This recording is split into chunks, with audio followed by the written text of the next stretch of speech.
Great. So yeah, for those who don't know me, my name is Dale. I'm a postdoctoral researcher here at the Centre of Excellence in Game Culture Studies at Tampere University. Previously I was based at the University of Melbourne, where I completed my PhD on location-based gaming. And yeah, thanks also for the opportunity to speak here at this seminar.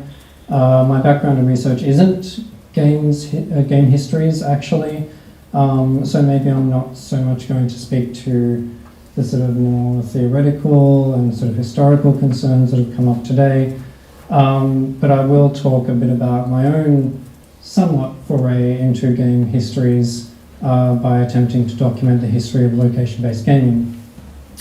And this is something that's of interest to me because I've kind of been researching these games for 10 years now, and they have a kind of history dating back 2 decades to the early 2000s and this kind of experimentation with GPS technology. So in the talk today, I'm just going to talk a bit about the thinking behind this exhibition, and also maybe some of the unique challenges to documenting these types of games.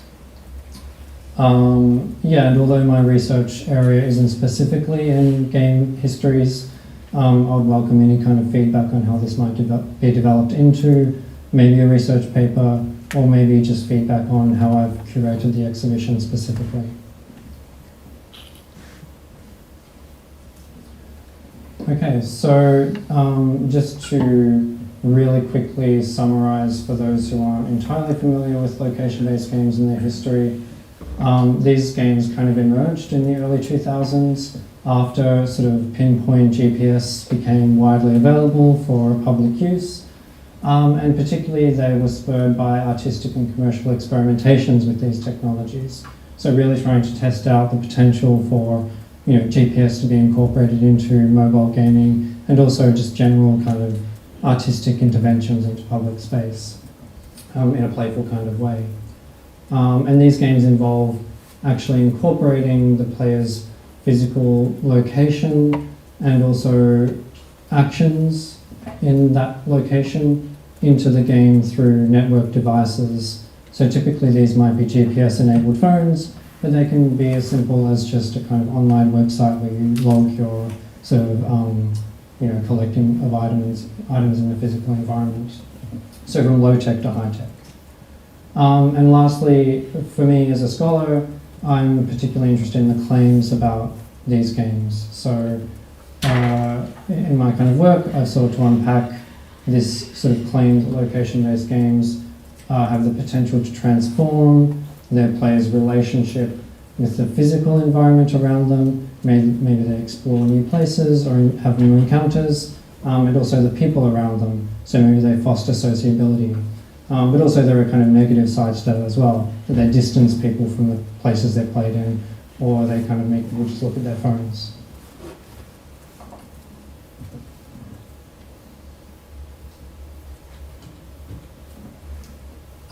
So after I started this postdoctoral position here in late 2018, I began discussions with the staff of the Finnish Museum of Games about designing a small and very small scale exhibition showcasing the history of location-based games, initially to coincide with the Tampere University Spring Seminar, which happily had the theme of urban play, but the space wasn't available at that time, so we moved it to September this year, which was when the exhibition opened.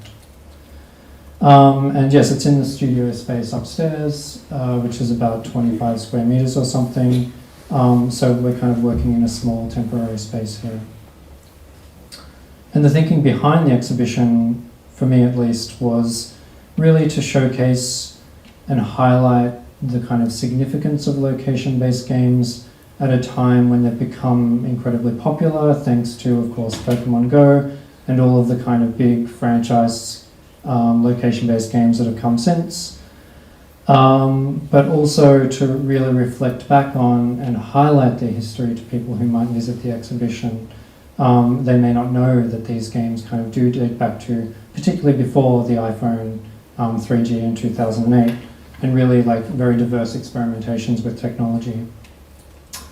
When I talk about the exhibition, I'm going to sort of say, like, emphasize we designed this or that, because I would like to sort of point out that I'm not an exhibition curator. I'm coming to this purely as an academic researcher, and also this exhibition was very much a collaboration between myself and the staff at the Finnish Museum of Games, particularly Heikki Junlin, who helped sort of curate the space, and Heidi Jarvinen, who created the incredible graphic design.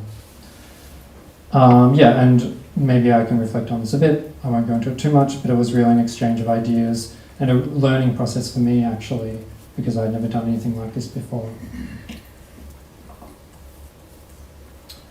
So when we had the discussions about the exhibition and how we can showcase this specific genre or format of games, we wanted to focus on three things. So first of all, the technology, and particularly how that's evolved over time, the spaces in which these games are played, so how the locations where these games are kind of situated in have changed but also expanded from local to global. And lastly, the games themselves over this kind of 20-year period.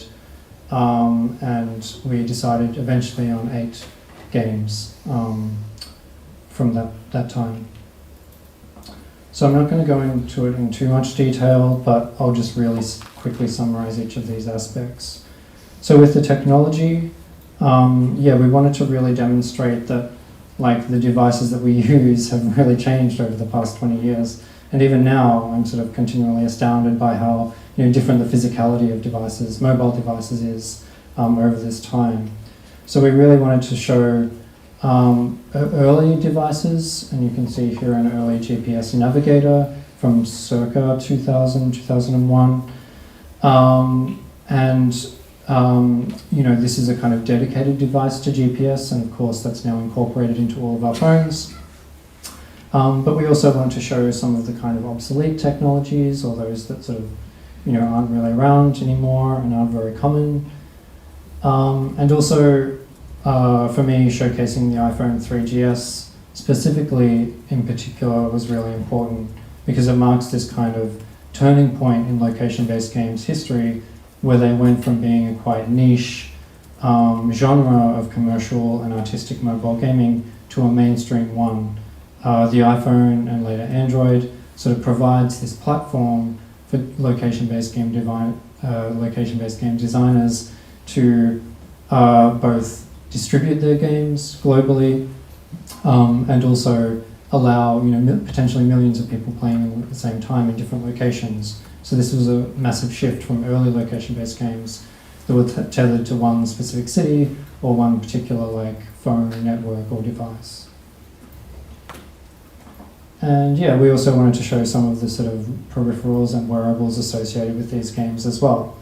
And so, yeah, we actually kind of included the technologies that I showed here in the space itself, and also situated them next to particular games in these kind of small boxes, so people could kind of see the types of phones or devices that these games that we chose to showcase might have been played on. This is maybe the least developed aspect of the exhibition, and something I'd really like to think about in the future, but we wanted to sort of demonstrate how the space in which these games are played has changed as well. So we thought about, could we show the history of the city? Could we show, like, people playing games in the space? But all of this was quite challenging given the sort of space that we had for the exhibition. So ultimately we kind of came up with a simple solution, which was Heidi Jarvinen, the graphic designer's idea of just creating these kind of small, quite beautiful maps that sit below each of the 8 games that we have showcased on the ground, actually. And the idea was to sort of show that, yeah, some of these games were played in, for instance, Tampere, or specific cities, but also, again, to emphasize the kind of change, you know, now they're kind of played globally, so games like Pokemon Go are sort of played everywhere around the world. Yeah, so this was kind of maybe one of the constraints of the exhibition as well, how to demonstrate this spatial aspect of the games. Yes, and lastly, the games themselves. So I really wanted to show the kind of diversity of types of games that have been played over the past 2 decades, but also maybe to create a little bit of a chronology or history as well. So I decided to break the exhibition up into 3 sort of thematic sections, which are each corresponding to 3 walls available within the room. So from their kind of early emergence through to this kind of period of attempts to commercialize these games and make them profitable, through to some of the more kind of recent key games that are kind of pushing the boundaries with location-based gaming. So the emergence section focuses on 3 games, or 2 games in 1 practice. The practice being geocaching as a kind of precursor to location-based gaming. And the other 2 games are Blast Theory's Can You See Me Now? And the game that's featured here, Pac-Manhattan, which was designed by some students at New York University, and involves kind of dressing up as the Pac-Man characters and running around the streets, using phones to communicate in real time, not GPS. It's a very low-tech kind of game. And yeah, this was kind of to demonstrate the kind of experimental nature of these games. So artistic groups like Blast Theory, students at a university, geocaching is this kind of playful way to test out the accuracy of GPS. These games emerged in a kind of period of exploration and experimentation. For the commercialization, we wanted to show the different ways that games have tried to attract players and make a profit from this particular genre of gaming. So we showed 1 Japanese game, Mogi Item Hunt, that was quite successful in Japan from 2003 to 2008, incidentally the year that the iPhone 3G was released. And also the first sort of iPhone-based, location-based game, Parallel Kingdoms. But we also wanted to sort of illustrate the failure of these games as well as the success. So we were luckily contacted by the designer of this game. It came from a B-Movie, which is a Finnish design game, which was released on Windows Phone in 2015 and really wasn't successful at all. It was kind of plagued by a lot of difficulties, and it didn't make very much money and was pulled from the store 2 months after its release. So yeah, part of this aspect was communicating to people that it's hard to make these kind of games and to make them successful, commercially at least. And the present and future focuses on the 2 different angles of location-based gaming, the artistic and the commercial. So for the commercial side, we had Pokemon Go. Of course, you can't have that game in this exhibition. We did call it from geocaching to Harry Potter. We didn't decide to include Harry Potter because Pokemon Go was too tempting. But yeah, we kind of chose that as a kind of pivotal moment again in location-based gaming. And artistically, we decided to showcase Melbourne-based designer Troy Innocent's game Wayfinder Live, which is funded by the City of Melbourne and has been played in multiple cities around the world, and basically involves scanning these codes that you can see here with your phone and physically locating those codes in the city. So with the time left, I'm just going to offer some brief reflections on, I guess, the process of creating this exhibition, and maybe, I don't know, some of the things I thought were maybe unique about this process or that might sort of connect to some of the research on game histories. So firstly, documenting location-based games. Secondly, creating interactivity around the exhibition. And lastly, using the exhibition as a way to network with location-based game designers and expand my own research.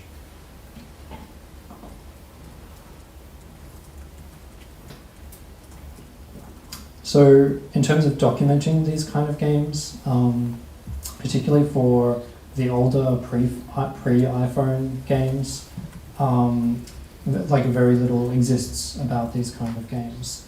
And in terms of screenshots or just image captures of people playing the game from sort of the early 2000s to mid 2000s, yeah, there are maybe like a handful of images available on the internet that you can kind of use. And those images that do exist are incredibly low res, as you can imagine, because they were played on these kind of like mobile phones from the early 2000s, not exactly known for their kind of groundbreaking graphics. So I sort of also continually discovered in my research that not only are like commercial designers of these games quite bad at preserving, archiving, documenting their games, but so are many of the artists and academics who create them as well. It's just not kind of a thing that you often think of when you're creating these early kind of prototypes. And I kind of struggled to get some of this documentation. I also wanted to showcase some games, including a Tampere University designed prototype from 2003, but virtually kind of none of it was left that I could find, not even screenshots of the game. So we sort of tried to illustrate certain games through artifacts and objects from them, such as concept art, posters, and newspaper articles. The designer of that Finnish game, it came from a B-movie, provided us with a lot of good material, so we were lucky for that. And also, as you can see here, we were able to get some of the actual physical objects from the game as well, such as the sort of cosplay type costumes of Pac Manhattan, which play a sort of wall when they were sort of playing the game. And this sort of actually worked quite well in the Finnish Museum of Games, because there is a kind of like existing cosplay component in one of the exhibitions or one of the rooms. So we were kind of able to sort of draw on that for this. Yeah, we also showed some of the merchandise from those games. Of course, Pokemon Go, it's very easy to find this stuff. And also we were able to connect with one of the local geocaches in Tampere, who provided us a huge amount of sort of like objects that you use for geocaching, way too many for us to use. So we kind of created these vitrines where you could kind of see some of the objects associated with these games. And yeah, I also wanted to highlight the sort of academic contribution to location-based games to really show that these have been like a niche genre, a niche kind of practice until recently, of course.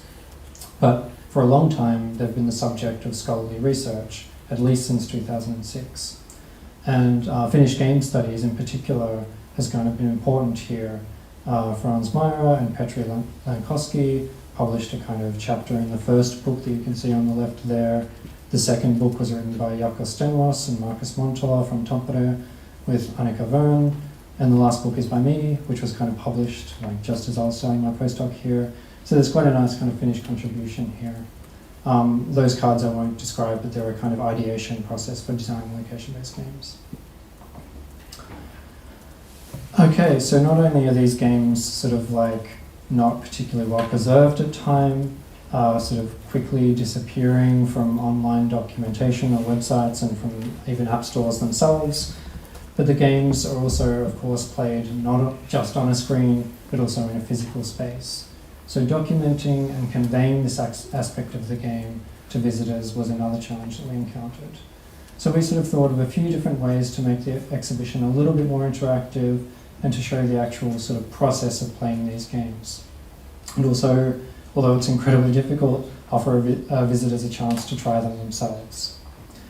So one way we did this was with a kind of interactive recording of the Blast Theory game, Can You See Me Now? You can kind of see players as they're playing the game around the streets and on the kind of game interface. We also installed a version of Wayfinder Live in the Finnish Museum, which, as I mentioned, kind of involves putting these codes on walls around the city and scanning them with your phone to get points and unlock the story. This was interesting because it sort of involved negotiating with the artist a little bit, who was kind of reluctant to have this game inside a building rather than on the streets, because it's obviously meant to be played outdoors. And he was sort of worried that it would compromise the sort of intended experience of the game. And also he was kind of worried that you would have to buy a ticket to the exhibition to play it. And it's a kind of city-funded game, so like, you know, it didn't want to sort of be part of a profiting from the game kind of thing, although that obviously wasn't our intention. But I managed to sort of convince him actually that it would be really interesting to test this game out in this space and see how dedicated would players be to trying to find these codes when there's kind of like a minimal, stripped down version of the game that's just inside the Retrospective Museum. Maybe you do it as part of your visit here, maybe not. So we kind of turned this into a little bit of a research project as well. We also really wanted to run a version of Pac-Man Manhattan in Tampere, which was unsuccessful because of really terrible weather and not many interested people. So that was a little bit of a failure. But yeah, I guess like we really wanted to have actual location-based games in the space and around the space as part of this. Yeah, and the last thing I wanted to talk about was just yeah, how this curation sort of helped me and hopefully maybe the people who are involved in the exhibition. For me personally, it was kind of a little bit of a boon for my research in a lot of ways. I made a number of new contacts with designers, both commercially and artistically, who created some of the kind of like most widely discussed in the academic literature games that I hadn't sort of been in communication with, although I did draw on my existing connections, such as the designer of Wayfinder Live, who I've worked with in Melbourne in the past. We brought one of the co-creators of Pac-Man Manhattan here. Again, the games weren't so successful, but his kind of his talks were good, and we kind of turned that into a visiting kind of process. Commercial designers were kind of like not particularly helpful and kind of just gave the okay to use some materials, but didn't really provide that really rich documentation that I was hoping to get. And lastly, yeah, through this kind of process, I realized that a lot of these kind of key games are either solely designed by white men or co-designed by them, and so there's a real lack of diversity in the games that we showcased. So I think one of the challenges that I'd like to address in future is really demonstrating and showcasing at least one game that's designed from a much more experimental and maybe even radical perspective. These are very like safe, conservative, commercial games, yeah, which we kind of went for a mainstream audience, but it would be nice to mix that up in the future. Thanks.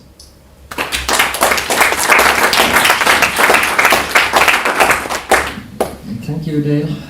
Questions, comments?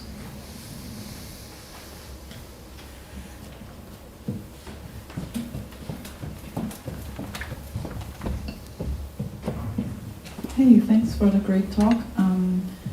The last point you mentioned is dear to my heart, and I would love to chat about this because there's lots of resources that I've also co-designed games with the Copenhagen Game Collective, which are very much into this experimental space of location-based gaming. So there's actually a wide range of stuff available, but it's not so well documented, so that kind of addresses some of your problems that you're also dealing with. But thanks for considering that.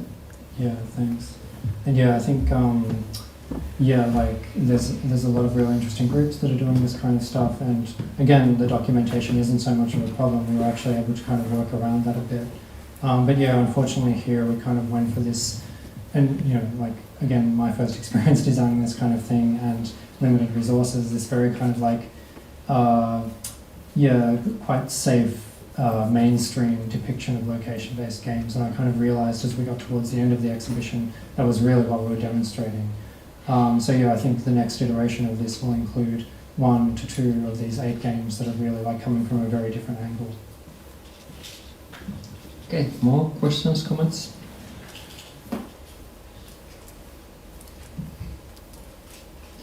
I would like to ask a question about the differences between games, location-based games designed, produced in different places. For example, if we are thinking about, for example, Japanese games, are there differences between what we see, for example, in Finland or in USA or in Australia? Yeah, it's interesting. I guess like in terms of the, do you mean like geographically or culturally? I assume just anything. Yeah, same. Okay, sure. Yeah, I mean geographically, of course, like in Finland playing these games, like population is sparse and quite spread out. There are some urban centres, but not so much. Whereas in Japan, it's incredibly dense, so you get those kind of things. We've done some research on sort of Finnish Pokemon Go players, and that's really kind of come up with some interesting data around how this kind of cliche or whatever you want to say about Finnish people, that they're not comfortable with social interaction. The Pokemon Go really challenged that and kind of did actually do a lot of the things that scholars and designers of these games have claimed, which is that they push people out of their comfort zone and to do different things, such as interacting with strangers. So yeah, I think like those kind of social norms and aspects are definitely at play here. And maybe it'll be interesting to think about how to display that in the exhibition too, whether we have interviews with players from different countries or different contexts. Something I'd like to work on too. Yes, for example, kind of show how it's a little bit different playing, for example, Pokemon Go if you are living in northern part of Finland in the middle of nowhere in the wintertime comparing to, for example, Japan. Yeah. I thought afterwards that I really wanted to have a picture of like Pokemon Go in the middle of some rural area of Finland to show like the lack of things to do there, but I didn't think of it at the time. Okay, more questions, comments? Okay, thank you, Dale. Thank you. So now we have about half an hour break before the next session, so we will continue quarter to 4. It's like that, yes. Okay, thank you.